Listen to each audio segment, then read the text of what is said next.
Shortly after Usha and I left Charlie's family and Charlie's remains in Arizona, I read a story in The Nation magazine about my dear friend Charlie Kirk. Now, The Nation isn't a fringe blog. It's a well-funded, well-respected magazine whose publishing history goes back to the American Civil War. George Soros's Open Society Foundation funds this magazine, as does the Ford Foundation and many other wealthy titans of the American progressive movement. The writer accuses Charlie of saying, and I quote, "Black women do not have brain processing power to be taken seriously." But if you go and watch the clip, the very clip she links to, you realize he never said anything like that. He never uttered those words. He made an argument against affirmative action as a policy. He criticized a specific Supreme Court justice as an individual. He never said anything about black women as a group. He made an argument for judging people of all races and backgrounds by their own individual merits. The very evidence she provides, this hack of a writer, shows that she lied about a dead man, and yet she wrote it. An esteemed magazine published it. It made it through the editors, and of course, liberal billionaires rewarded that attack. Now, of course, even if Charlie had uttered those words, it wouldn't mean that he deserved his fate. But consider the level of propaganda at work. Charlie was gunned down in broad daylight, and well-funded institutions of the left lied about what he said so as to justify his murder. This is soulless and evil. But I was struck not just by the dishonesty of this smear, but by the glee over a young husband's and young father's death. Quote, she says, "He was an unrepentant racist, transphobe, homophobe, and misogynist." The Nation wrote, who often wrapped his bigotry in Bible verses because there was no other way to pretend that it was morally correct. He had children, as do many vile people. That's what they said. He had children, as do many vile people. Now, hours before this smear was published, my wife and I had the honor of escorting Charlie's body back to his home in Arizona. We took his wife, Erica, we love you, his parents, his sister, and a few of his best friends with us. And as they offloaded Charlie's casket from Air Force Two, I worried that Erica would collapse with grief. Now, I am a very lucky husband to a very wonderful wife, but I have never been prouder of my wife than that moment as she held Erica in Erica's very darkest hour. And I thought of Erica as I read that disgusting attack on Charlie. He had children, as do many vile people. That's what they said about him. I said the Lord's Prayer. Our Father who art in heaven, hallowed be thy name. Thy kingdom come, thy will be done on earth as it is in heaven.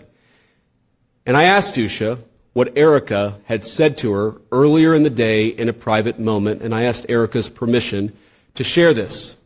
My wife told me, she asked me for advice. Erica asked me for advice on how she should tell her children that their father had been murdered. She asked my wife how to tell her beautiful kids that their father and my dear, very dear friend is no longer with us. And as she was doing it, there were people dancing on that father's grave. Now, I have heard many calls in the last few days for unity and for healing in the wake of Charlie's assassination. You have no idea how desperately I want that, how gratified I was when Democratic friends and even former Senate colleagues reached out to offer their condolences to me. I'm so thankful. And I know there are so many like them all across our great country. I am desperate to wrap my arms around them as we all unite to condemn political violence and the ideas that cause it. Psalm 133 tells us, "Behold how good and how pleasant it is for brethren to dwell together in unity. It is like the precious ointment upon the head." Oh, how badly have I craved that precious ointment in recent days, and I believe we can have it. But first, we must tell the truth. It's the only way to honor Charlie, for what was he, if not a man who told the truth in every place, in every environment? Now, the most important truth Charlie told is this, that long ago a man, begotten, not made, came down from heaven, and by the Holy Spirit was incarnate of the Virgin Mary and became man. For our sake, he was crucified under Pontius Pilate and suffered death and was buried and rose again on the third day. Charlie believed, as I do, that all the truth he told flowed from that fundamental principle. I really do believe that we can come together in this country. I believe we must. But unity, real unity, can be found only after climbing the mountain of truth. And there are difficult truths we must confront in our country.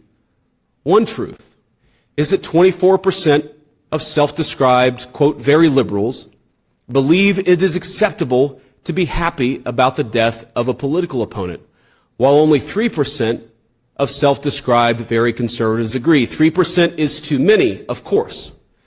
Another truth is that 26% of young liberals believe political violence is sometimes justified. And only 7% of young conservatives say the same. Again, too high a number. In a country of 330 million people, you can of course find one person of a given political persuasion justifying this or that or almost anything. But the data is clear.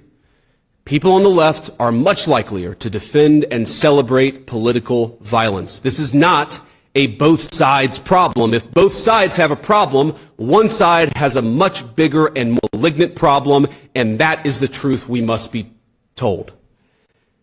That problem has terrible consequences. The leader of our party, Donald J. Trump, escaped an assassin's bullet by less than an inch. Our House Majority Leader, Stephen Scalise, came within seconds of death by an assassin himself. And now, the most influential conservative activist in generations, our friend Charlie, has been murdered. This violence, it doesn't come from nowhere. Now, any political movement, violent or not violent, is a collection of forces. It's like a pyramid that stacks on top, one support on top of the other. That pyramid's got a foundation of donors, of activists, of journalists, now of social media influencers, and of course of politicians. Not every member of that pyramid would commit a murder. In fact, over 99% I'm sure would not. But by celebrating that murder, apologizing for it, and emphasizing not Charlie's innocence, but the fact that he said things some didn't like, even to the point of lying about what he actually said, many of these people are creating an environment where things like this are inevitably going to happen. A couple of months ago, I headlined a fundraiser in Southern California, and since we'd be out there anyways, my wife and I decided to take our kids to Disneyland one weekend. We had fun, and to be clear, most of the guests said very nice things, or they just left us alone. But there was a loud and very cool minority that would shout at my children, who were 8, 5, and 3, whenever they got the opportunity. "You should disown your dad, you little shit," one middle-aged woman yelled at my 5-year-old. "Tell the Secret Service to protect the Constitution, not your father," screamed another. Are these women violent? Probably not. Are they deranged? Certainly. And while our side of the aisle certainly has its crazies, it is a statistical fact that most of the lunatics in American politics today are proud members of the far left. After Charlie died, one of his friends and one of our senior White House staffers had left-leaning operatives in his neighborhood passing out leaflets telling people what he looked like and where he lived, encouraging neighbors to harass him or, God forbid, to do worse. While he was mourning his dead friend, he and his wife had to worry about the political terrorists drawing a big target on the home he shares with his young children. Are these people violent? I hope not. But are they guilty of encouraging violence? You damn well better believe it. We can thank God that most Democrats don't share these attitudes, and I do, while acknowledging that something has gone very wrong with a lunatic fringe, a minority, but a growing and powerful minority on the far left. There is no unity with people who scream at children over their parents' politics. There is no unity with someone who lies about what Charlie Kirk said in order to excuse his murder. There is no unity with someone who harasses an innocent family the day after the father of that family lost a dear friend. There is no unity with the people who celebrate Charlie Kirk's assassination.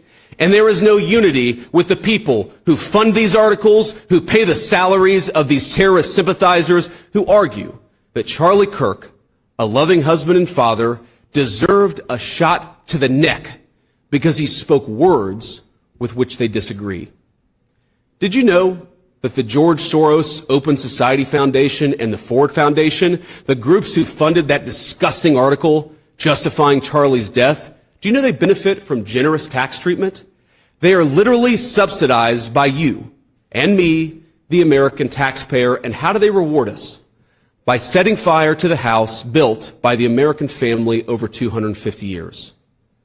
I am desperate for our country to be united in condemnation of the actions and the ideas that killed my friend. I want it so badly that I will tell you a difficult truth. We can only have it with people who acknowledge that political violence is unacceptable, and when we work to dismantle the institutions that promote violence and terrorism in our own country. Now, our government, you heard me talk to Stephen Miller about this, will be working very hard to do exactly that in the months to come. We're not always going to get it right. We will sometimes move more slowly than you would like. We will sometimes move more slowly than I want us to. But I promise you that we will explore every option to bring real unity to our country and stop those who would kill their fellow Americans because they don't like what they say. But you have a role too. Civil society, Charlie understood this well, is not just something that flows from the government. It flows from each and every one of us. It flows from all of us. So when you see someone celebrating Charlie's murder, call them out. And hell, call their employer. We don't believe in political violence, but we do believe in civility. And there is no civility in the celebration of political assassination. Get involved. Get involved. Get involved. It's the best way to honor Charlie's legacy. Start a chapter of TPUSA or get involved in the one that already exists. If you're older, volunteer for your local party. Write an op-ed in your local paper. Run for office. I can't promise you this is going to be easy. I can't promise you that all of us will avoid Charlie's fate. I can't promise you that I will avoid Charlie's fate. But the best way to honor him is to shine the light of truth like a torch in the very darkest places. Go do it. We owe it to our friend to ensure that his killer is not just prosecuted but punished. And the worst punishment is not the death penalty, but the knowledge that Charlie's mission continues after he's gone. St. Paul tells us in the book of Ephesians to put on the full armor of God. Let all of us put on that armor and commit ourselves to that cause for which Charlie gave his life, to rebuild a united States of America, and to do it by telling the truth.